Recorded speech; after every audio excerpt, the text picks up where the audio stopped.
ಸ್ನೇಹಿತರೆ ನಮಸ್ತೆ. ನಾಡುನುಡಿ ಯೂಟ್ಯೂಬ್ ಚಾನಲ್ಗೆ ನಿಮಗೆಲ್ಲ ಸ್ವಾಗತ. ಸ್ನೇಹಿತರೆ, ಮೊಟ್ಟೆ ತಿನ್ನುವುದರಿಂದ ಕ್ಯಾನ್ಸರ್ ಬರುತ್ತೆ ಅನ್ನುವ ಸುದ್ದಿ ಈಗ ಸಾಮಾಜಿಕ ಜಾಲತಾಣದಲ್ಲಿ ಬಹಳ ವೈರಲ್ ಆಗಿದೆ. ಮೊಟ್ಟೆ ತಿನ್ನುವುದರಿಂದ ಕ್ಯಾನ್ಸರ್ ಬರುತ್ತೆ ಅನ್ನುವ ಸುದ್ದಿಯನ್ನು ಕೇಳಿ ಮೊಟ್ಟೆ ಪ್ರಿಯರು ಸದ್ಯ ಆತಂಕವನ್ನ ಹೊರಹಾಕಿದ್ದಾರೆ. ಮೊಟ್ಟೆಯಲ್ಲಿ ಕ್ಯಾನ್ಸರ್ ಕಾರಕ ಅಂಶ ಪತ್ತೆಯಾದ ಕಾರಣ ಕರ್ನಾಟಕ ರಾಜ್ಯ ಆರೋಗ್ಯ ಇಲಾಖೆ ಈಗ ಕರ್ನಾಟಕದಲ್ಲಿ ಹೈ ಅಲರ್ಟ್ ಘೋಷಣೆ ಮಾಡಿದೆ. ಹಾಗಾದ್ರೆ ಕೋಳಿ ಮೊಟ್ಟೆಗಳನ್ನು ತಿನ್ನುವುದರಿಂದ ನಿಜವಾಗಿಯೂ ಕ್ಯಾನ್ಸರ್ ಬರುತ್ತಾ? ಈ ಕುರಿತಂತೆ ಆರೋಗ್ಯ ಸಚಿವರು ಹೇಳಿದ್ದೇನು? ಇವೆಲ್ಲದರ ಬಗ್ಗೆ ಸಂಪೂರ್ಣ ಮಾಹಿತಿಯನ್ನ ಈ ವಿಡಿಯೋದಲ್ಲಿ ನಾವು ನಿಮಗೆ ತಿಳಿಸಿಕೊಡ್ತೀವಿ.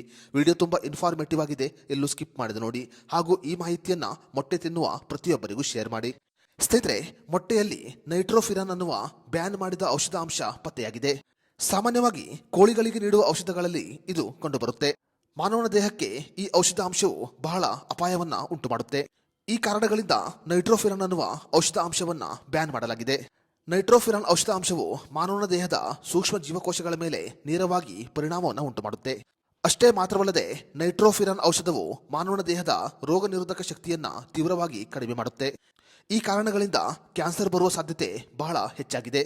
ಬ್ಯಾನ್ ಮಾಡಿದ ಈ ಔಷಧಾಂಶವನ್ನ ಪದೇ ಪದೇ ಸೇವನೆ ಮಾಡುವುದರಿಂದ ಕ್ಯಾನ್ಸರ್ ಬರುವ ಸಾಧ್ಯತೆ ಬಹಳ ಹೆಚ್ಚಾಗಿದೆ. ಈ ನಡುವೆ ಸಚಿವರಾದ ದಿನೇಶ್ ಗುಂಡೂರಾವ್ ಅವರು ಕೂಡ ಈಗ ಎಚ್ಚರಿಕೆಯನ್ನು ಕೊಟ್ಟಿದ್ದಾರೆ. ಸದ್ಯ ಮೊಟ್ಟೆಗಳನ್ನ ಪ್ರಯೋಗಕ್ಕೆ ಒಳಪಡಿಸಲಾಗಿದೆ. ಒಂದು ವೇಳೆ ಮೊಟ್ಟೆಯಲ್ಲಿ ಕ್ಯಾನ್ಸರ್ ಕಾರಕ ಅಂಶ ಇರುವುದು ಖಚಿತವಾದರೆ ಆ ಮೊಟ್ಟೆಗಳನ್ನು ಉತ್ಪಾದಿಸುವ ಹಾಗೂ ಮಾರುಕಟ್ಟೆಗೆ ಬಿಡುಗಡೆ ಮಾಡುವ ಉತ್ಪಾದಕರು ಹಾಗೂ ವಿತರಕರ ಮೇಲೆ ಕಾನೂನು ಕ್ರಮವನ್ನ ತೆಗೆದುಕೊಳ್ಳಲಾಗುತ್ತೆ. ರಾಜ್ಯಾದ್ಯಂತ ಈಗ ಮೊಟ್ಟೆಗಳನ್ನು ಸಂಗ್ರಹ ಮಾಡಿ ಪ್ರಯೋಗಾಲಯಕ್ಕೆ ಕಳುಹಿಸಲಾಗಿದೆ.